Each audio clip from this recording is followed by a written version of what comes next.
Question number 166. A patient is suffering from tumor of zona glomerulosa of adrenal cortex. Select the true feature regarding urinary composition of the patient, and the options are high sodium and low potassium concentration, low sodium and high potassium concentration in urine, high sodium and high potassium concentration in urine, low sodium and low potassium concentration. And we know because of tumor of zona glomerulosa of adrenal cortex, there is increase in the concentration of aldosterone in blood plasma,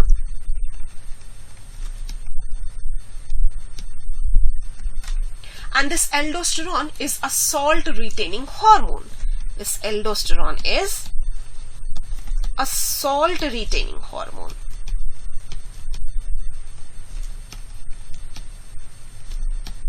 This aldosterone increases absorption of sodium and chloride from filtrate and promotes secretion of potassium and phosphate ions. So, it decreases sodium but increases potassium concentration in urine.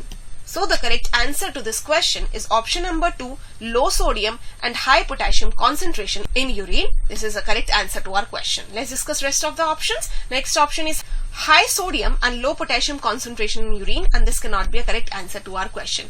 This feature represents urinary composition of a patient suffering from Cushing syndrome or Cohen's syndrome. The next option is high sodium and high potassium concentration. This cannot be a correct answer. And last option, low sodium and low potassium concentration, is also an incorrect option. So the correct answer to this question is option number 2.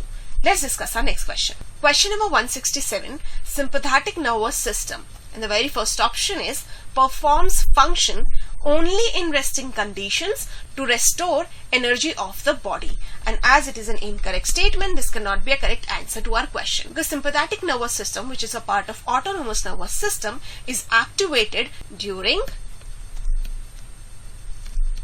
emergency conditions, while parasympathetic nervous system performs functions during resting conditions. The next statement is, it is also known as somatic nervous system.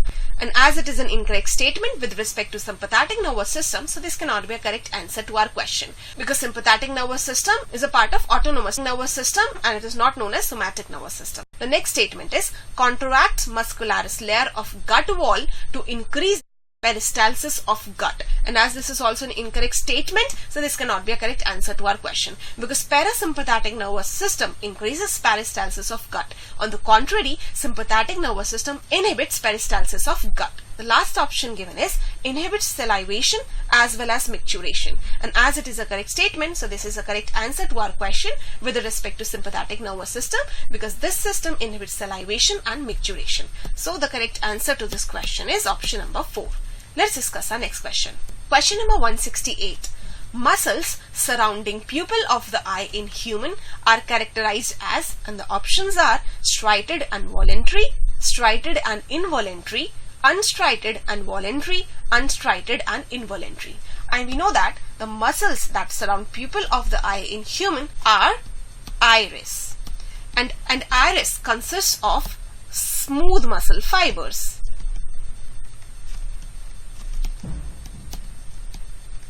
And we know smooth muscle fibers are involuntary, unstriated, unbranched, uninucleated fibers.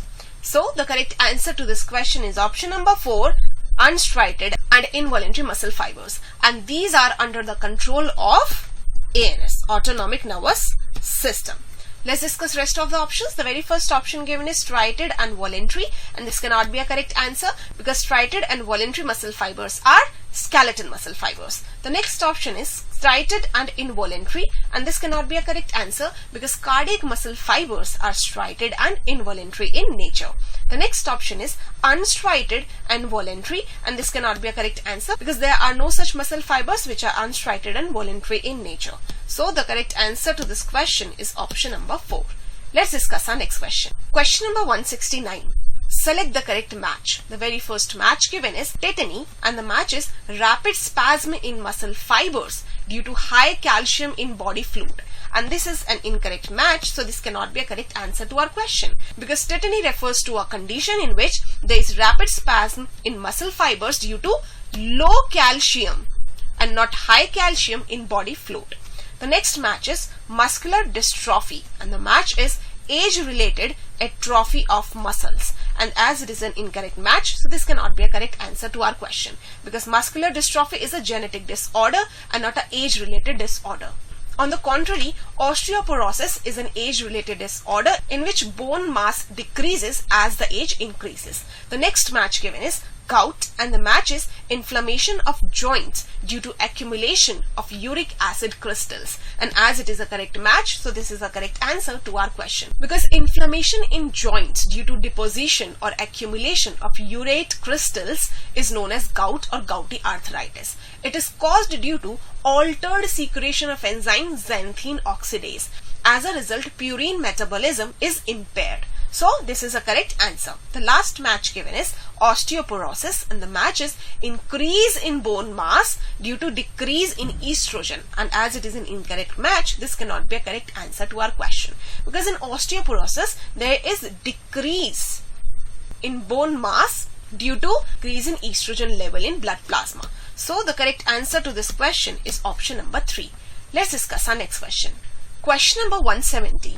Type of joint in humans that does not help in locomotion and other movements is, and the options are hinge joint, gliding joint, cartilaginous joint and fibrous joint, and the correct answer to this question is option number 4, fibrous joint, because fibrous joints are immovable joints.